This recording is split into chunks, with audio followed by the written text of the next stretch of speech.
So we're going to do a variation of the Squimp, pretty much your same normal Squimp, different materials, mainly natural, well, all natural wings, silicone legs and a buggy body with a bit of nutria thrown in.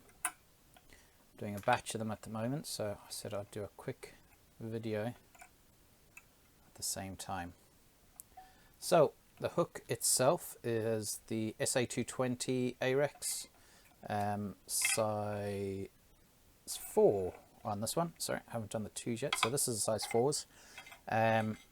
Weight wise on this one is slightly heavier than most of the time you'll see. This is a 4.8mm dumbell eye with yellow and black pupils. So I've just locked that down.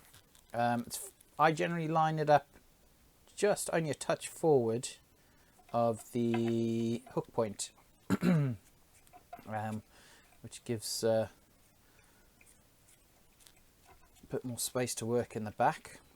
You can shift it slightly further back, but I do find tying it in just shy of the hook point a little bit easier, less breakages of thread. And added a few strands of, or a few drops of super glue to lock it down. So peeled off a couple of hairline shrimpy legs there. These are, I think they're tan, yeah, shrimp, so crabby legs. And I've just got a single strand which I've doubled over in half, and I'm just laying that just behind the eye, leaving about 2/3 to the back, so the split ends to the back are about 2/3. And I'm just pulling it slightly as I tie it down, so that when I let go it'll flay or splay nicely. Hard to see that there, but you can see it's a nice V tie. So leaving my thread down towards the back, I'm just going to pull that loop, stretching it out a touch, wrap down that, and then when I let go, it just means it's nicely on either side, nicely locked in as well. So for the tail, using a bit of Coyote body fur. Really love this stuff, super soft, super light, flowy in the water. I'm just taking a little pinch, doesn't need to be too much. And I'm just tying it in again just behind the eye, pulling those tips, lining them up over along the shank and wrapping them down like so. And I'm just going to flip it over, going to add a single strand of black crystal flash. I'm V-tying it, so I've slid it, wrapped it around the bobbin, slid it over down to the hook shank, V-tying it all the way to the bend. So it's one on either side, trimming it so it's about a third longer than those rubber legs. Probably the wrong colour t-shirt to be tying this in because you can't really see the darker bits, but that's okay. Right, next up we're going to create a dubbing loop. So I've just doubled over the thread there, just make it a touch stronger. I'm going to put on my trusty spring tool. If you've got a dubbing loop tool, you can use that as well. Now, when I put together the brush, I'm just going to put a little bit of Gulf Eco Glue onto that thread. It's slow drying, so there's no need to rush to get your dubbing loop done. Now this is a little drop of, well, a little pinch of orange nutria that I'm just going to stick into the dubbing loop, slide it out of the way, pull out some of those super long guard hairs. Now you don't need to put the hot spot in. I like hot spots. And then for the body, it's a little bit of SLF fiber and what I think is the crab dub, shrimp dub, I can't remember what it is. It's from Fly Tank Dungeon. So that's synthetic fiber with lots of super micro little rubber legs in there. I'm just taking a pinch of each. Again, do not need a lot of this, because when you brush it out, there's plenty of fibers in there. I'm just going to shove it all in there in a big old bundle. And I'm just going to, let's put it in backwards. So I want the more SLF fiber towards the spring and the longer fibers towards the hook. I'm just spreading that out. Don't need a long brush, maybe 10 centimeters, 4 inches. And brushes, we're almost ready to spin. Just putting a little bit of waspy tacky wax or premium dubbing wax. Oh, if I do that, just spread out my nutria a little bit. And then lay that thread down, spin it back up. And as it's spinning, just brush it out so that loosens up those trapped fibers.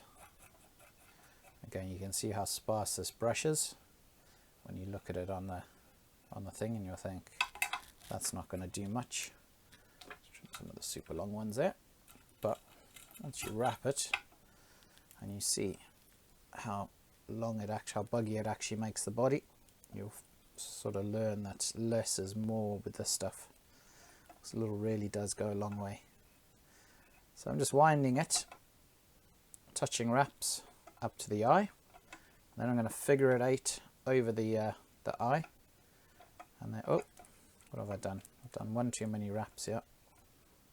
There we go. Figure of 8 over the eye. Pass it underneath. There we go. Wrapping it towards the eye. Lock down that thread of the loop. Cut off the excess.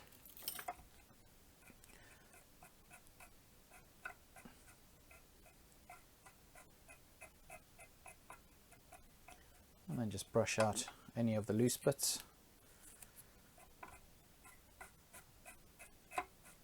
And unpick any of the trap fibers. I like the toothbrush for doing that because it's not too harsh. As you can see, that gives a really good buggy body. And the fly is almost done.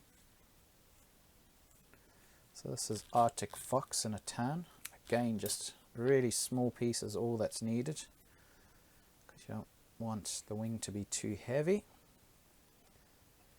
I'm just measuring it so it's, those guard hairs are going to be, tips are just going to be just past the bend of the hook, so not super long. Wrap that in. Well, that's in there. I just put a little drop of the Golf Eco Varnish. Take a single strand of tan Crystal Flash. I think it's actually the Bonefish tan. V-tie it over that wing. Trim it off to about a third past the third past the end of the tips. Third of the way past the end of the tips, should I say. And then single 25-pound Mason's Hard Mono, crushed in the pliers and crimped or bent for the weed guard. Just going to lift that now. A couple of locking wraps behind it and locking wraps in front.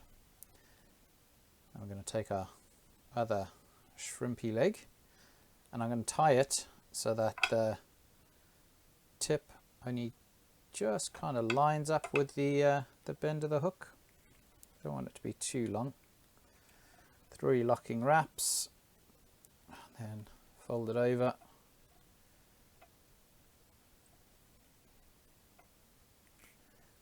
Three locking wraps for that side. Make sure that it's all neat and tidy. And double knot it.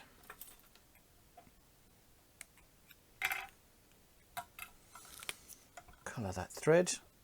I like to use a bit of saffron spice on there. Trim off that weed guard so it's not too long. Trim off those tips. I'll trim that loop off. Oops, and just add a drop more varnish. And that's your little buggy squimp done. And last, before I forget, I'd like to trim off the bottom bit. And there we go. That is your buggy squimp sitting right there.